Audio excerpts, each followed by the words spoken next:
So hello and back to the channel. इस video में हम चर्चा करेंगे हमेशा हर वीकेंड की तरह कि फाइनेंशियल एडवाइजरी में, फाइनेंशियल सर्विसेज में कैसे हम अपने आप को इम्प्रूव कर सकें, कैसे हम बेहतर स्टॉक पिकर, कैसे हम अपने फाइनेंशियल मैनेजमेंट को बेहतर कर सकें।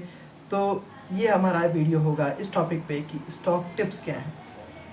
शायद आप थोड़ा शौक रहे हो, लेकिन इसको सुनिए और बेहतर आप लर्न करेंगे। आज के हमारे वीडियो में जो हमारा टॉपिक है वो स्टॉक पिक करना है। तो पहला जो मेथड है स्टॉक पिक करने का, जो पहली चीज़ हम देखेंगे वो है स्टॉक के बारे में लर्न करना। कि इस वीडियो के कि उस स्टॉक के बारे में, उस जो ऑर्गेनाइजेशन है, जिस स्टॉक जिस कंपनी से बिलोंग करता है, उसका बिजनेस मॉडल क्या है। अगर हम उस बिज़नेस मॉडल से अपने आप को रिलेट कर पाते हैं या फिर हम उसको एक बेहतर एनालिसिस कर पाते हैं, उस चीज़ को समझ पाते हैं कि क्या उसका बिज़नेस मॉडल है, क्या पैटर्न ऑफ सेलिंग है, क्या इन्वेस्टमेंट है, क्या कहाँ पे वो कैसे डील करते हैं बिज़नेस को, कितना उनका बिज़नेस लॉन्ग रन पे स्टे कर पाएगा। अगर हम उस चीज़ को बेहतर समझते हैं तो ही हमें उस स्टॉक को पिक करना चाहिए, नहीं तो नहीं, एट एनी कॉस्ट। अगर आप मार्केट में ऐसे ही किसी न्यूज़ को सुन के, किसी से टिप लेके, किसी से कुछ भी सुन के, या फिर कहीं से भी र्यूमर फैल जाता है कि इस स्टॉक को पिक करें, इस स्टॉक को बाई करें, you will gain a multibagger, ये वो, तो ये सब एक टैबू है, ये सब एक ट्रैप है। तो इट्स बेटर कि आप किसी भी चीज़ में अगर बिजनेस मॉडल को समझ रहे हैं तो then you can go, it's a green signal, you can go with that. और आप उसे जल्द से जल्द अपने पोर्टफोलियो में ऐड कर लीजिए।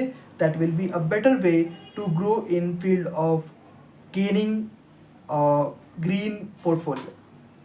Apart from this I would like to celebrate a celebration इस चीज़ का कि मुझे बहुत अच्छा लगा जब मैंने देखा कि अभी एक आईपीओ आया था रिसेंटली हुंडई का। और हुंडई का जो आईपीओ था उसमें बहुत अच्छी चीज़ एक देखने को मिली। अगर आप सभी ने देखा होगा इस चीज़ को कि उसमें जो रिटेल इन्वेस्टर थे उनका जो प्रोपोर्शन ऑफ इन्वेस्टमेंट था, जो कि जिसको अप्लाई करना कहते हैं, वो बहुत ही कम था या फिर नॉमिनल था कंपेयरिंग टू अदर आईपीओज जो अभी आए। और recently from last 2 months back to back IPOs आ ही रहे थे और लोग बहुत ही तेज़ी से लगा रहे थे, बिना ये सोचे हुए कि बिजनेस क्या है, बिजनेस मॉडल क्या है।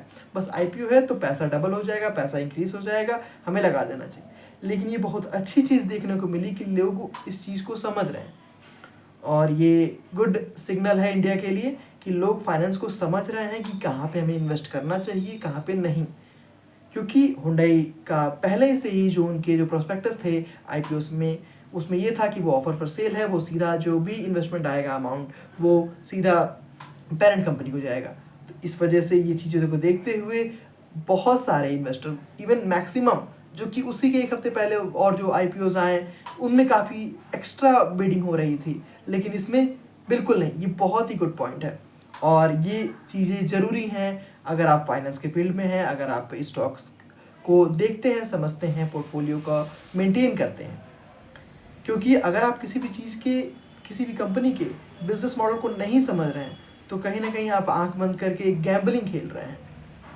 गैम्बलिंग तो है, लेकिन अगर आप उसे एक अंदाज लगा पाए, एक एस्टिमेट लगा पाए, तो फिर वो पूरी तरीके से आंखों पे पट्टी बांध के अपना पैसा लगा देना, और वो at any cost it will be not worth it. In long term, might be in short term, दोनों हो सकता है।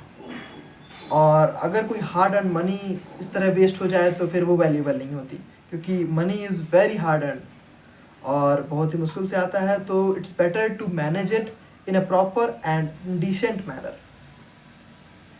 तो होप आपने इस वीडियो में सारी चीज़ें सीखी होंगी और स्टॉक्स की टिप्स को समझा होगा।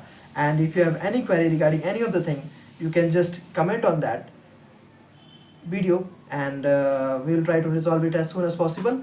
Thank you. Stay updated, stay connected. Happy investing.